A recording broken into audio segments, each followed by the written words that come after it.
dealing with an invasion.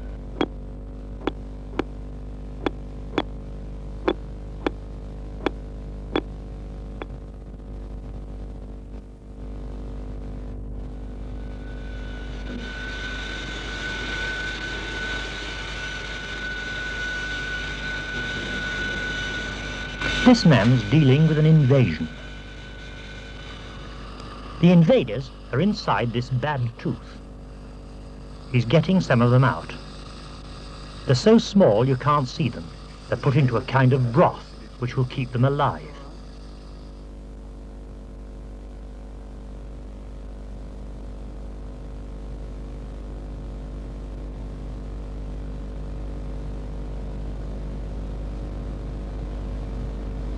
Later, they're wiped onto a jelly which contains blood, which they'll use as food. They're being wiped on in the shape of a letter A.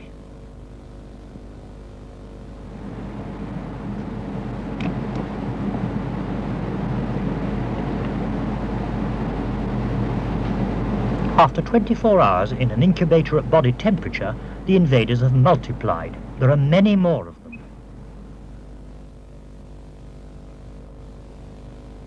There are so many, you can see them quite clearly on the jelly, forming a big letter A.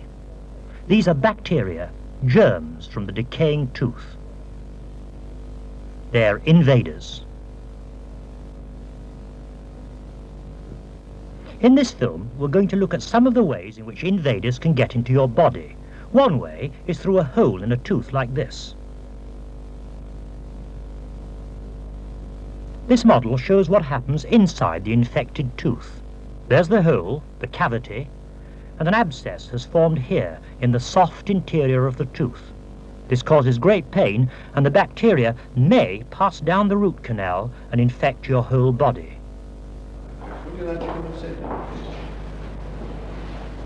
If you don't eat the wrong foods, and if you clean your teeth regularly, you're less likely to get holes in your teeth. The thing to do is to visit a dentist regularly, so that if the tooth enamel is attacked, the invasion by bacteria can be stopped before it causes further damage. This girl has a small cavity in one tooth. Now just relax, it won't. The dentist injects a local anesthetic into her gum so that she'll feel no pain while he deals with the cavity. It doesn't hurt.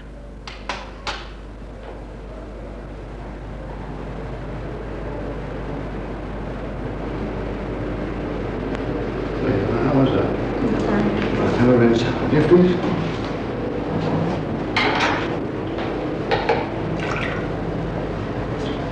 No, I just have to wait a few minutes afterwards, so just lie down.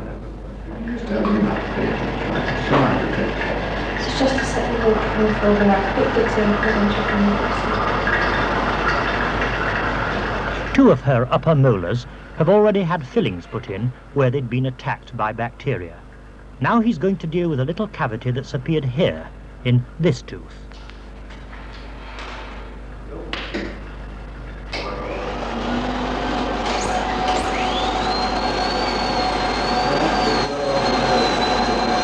First, he drills to open up the cavity and remove all the decay.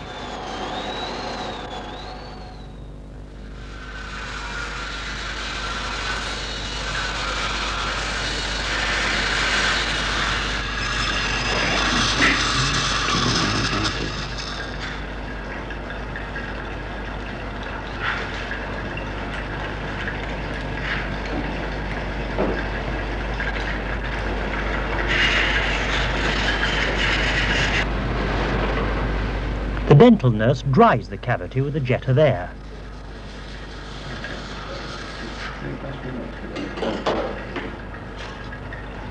Now she mixes what's called the lining, which will seal the walls of the cavity.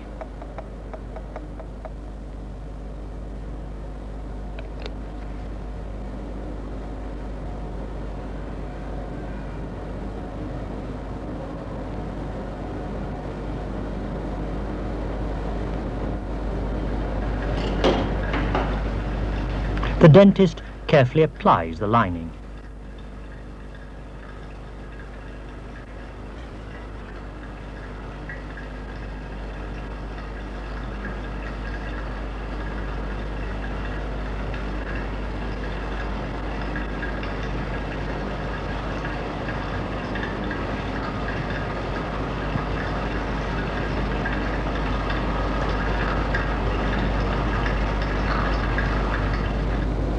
The filling for this tooth will be an amalgam, a mixture of mercury with another metal. The dental nurse gets this ready.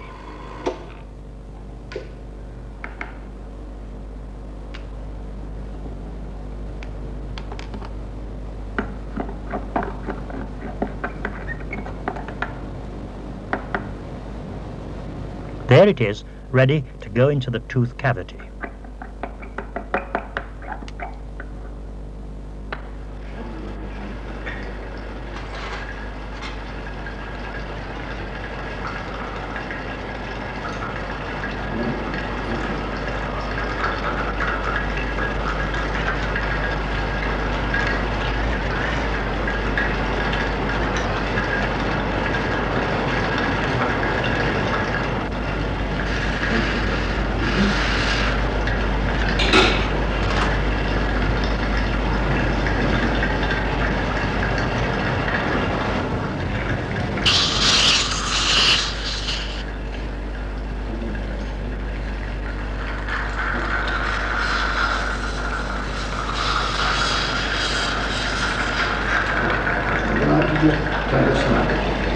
Like to close then. Is that all right for you? Sure? Right, there we are then, that's it.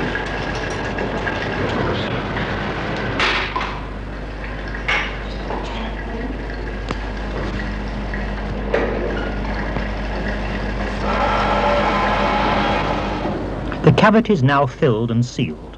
All the decay has been removed from the tooth and fresh bacteria can't get in.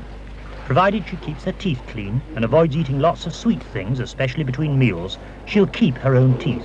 She'll never need false ones, and she'll go on looking pretty. Take care of your teeth. Dental hygiene's well worthwhile. Right. Okay then. See you next week. Bye. There's another way in which bacteria which cause disease can get into our bodies, when we eat from food. In this staff canteen in a big store, you can see how careful they are to prevent food poisoning. The canteen staff don't have pockets in their overalls because handkerchiefs aren't allowed. You must use a paper tissue. And then wash your hands. A paper towel to dry your hands, and to dry these dishes after washing up.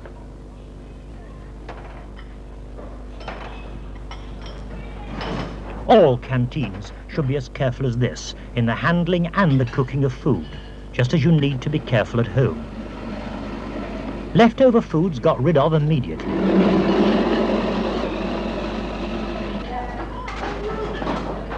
There's not much risk of anyone getting food poisoning in a canteen as well run as this. And just as hygiene's important where food's cooked and eaten, it's important in places where it's sold. Food shouldn't be touched by hand. And here's an important point. Uncooked meats always contain bacteria, some of which may be harmful, but they're destroyed when the meat's cooked properly. They must be kept away from cooked meats so that the bacteria cannot get into, say, pies or cooked ham, where they would multiply and might give us food poisoning when we ate the pie or a ham sandwich. Special utensils must be kept to handle each kind of meat, uncooked, like these sausages, and these are for the cooked meat, like the ham.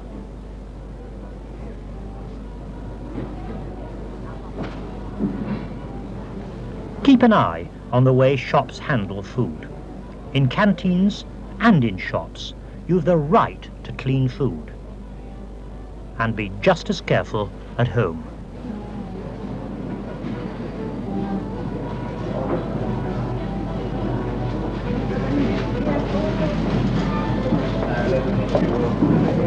Food poisoning's unpleasant for anyone and can be very dangerous.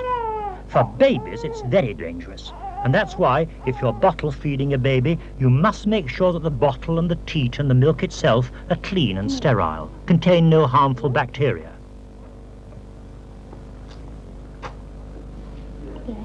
One of the advantages of breastfeeding is that the mother's milk is germ-free, and you don't have to worry about cleaning bottles and so on.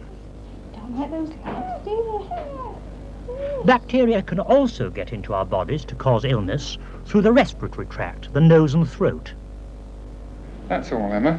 Well, Mrs. Bell, Emma's got a particularly nasty throat. She's got a throat infection, and I think we ought to treat it with antibiotics. I'm going to give you some erythromycin suspension.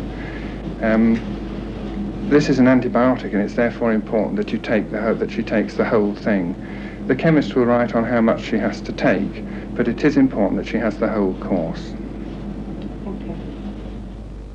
Antibiotics are chemical substances which kill particular bacteria. This is how the right antibiotic is chosen for a particular invader.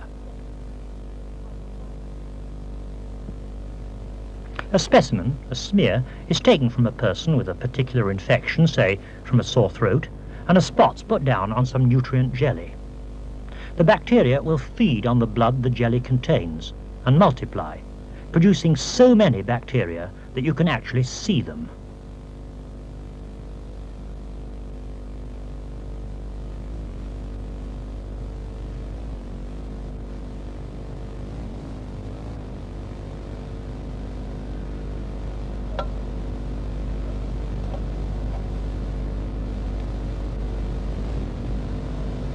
This absorbent paper ring has different antibiotics dotted around it. Here they are.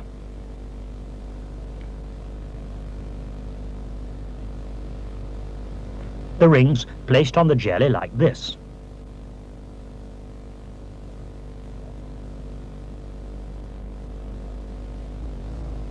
Then the dish is placed in an incubator at body temperature for 12 hours or so. Look what happens. There are no bacteria near most of the antibiotics. These kill this particular germ.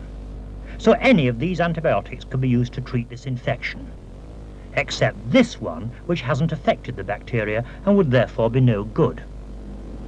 There we are, Emma. Fine, off you go with your mama. Thank you. Go on, darling. Bye-bye, Mrs. Bell. The doctor told her to make sure to use all the antibiotic. If you don't, the symptoms of the illness may disappear, then come back again, because you haven't wiped out all the bacteria. And then there's a danger that the antibiotic may not work a second time, because a resistant strain of the bacteria has developed, which isn't destroyed by the medicine. Always finish all the medicine when it contains an antibiotic. Finally, there's another way in which bacteria can get into the body and cause trouble.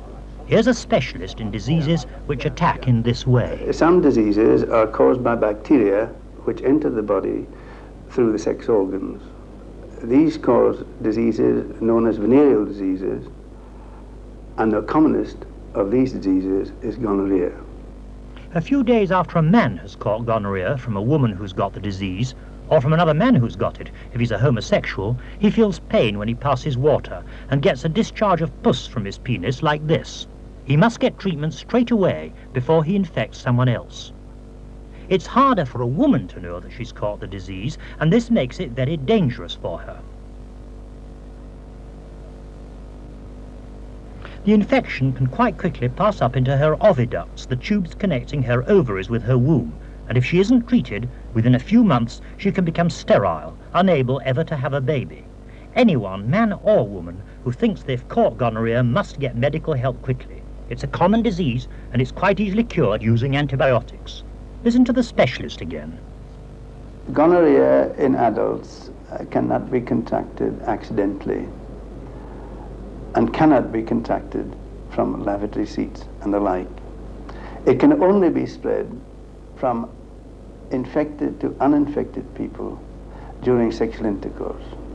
It is obvious then that if you have sexual intercourse with many different partners, one may have the disease and your chances of contracting it increase.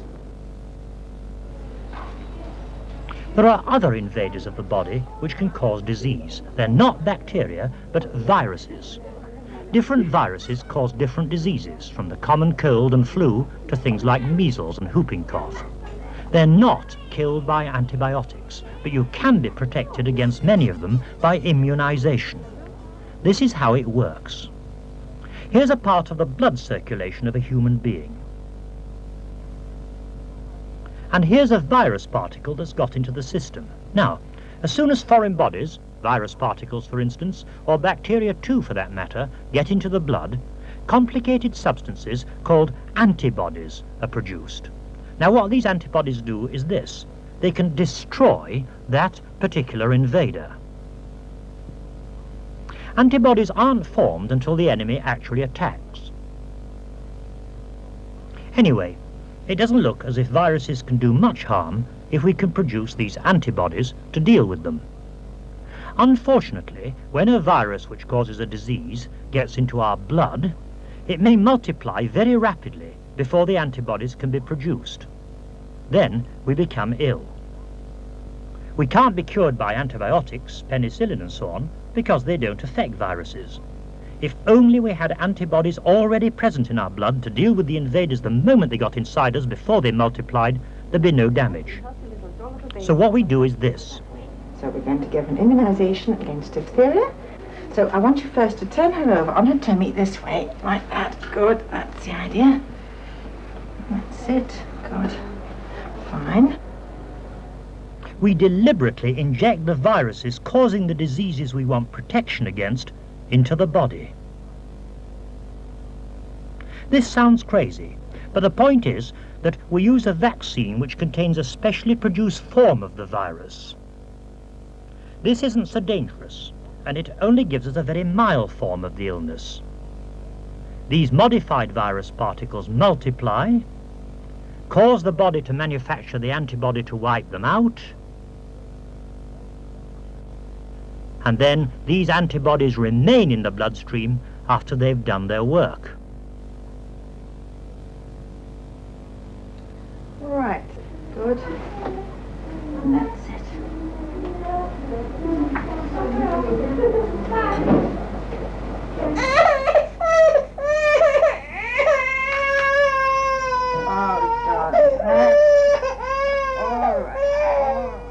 The baby cries. But now, if measles or whooping cough virus gets into his body, he'll already have antibodies there to deal with them. He'll not become ill.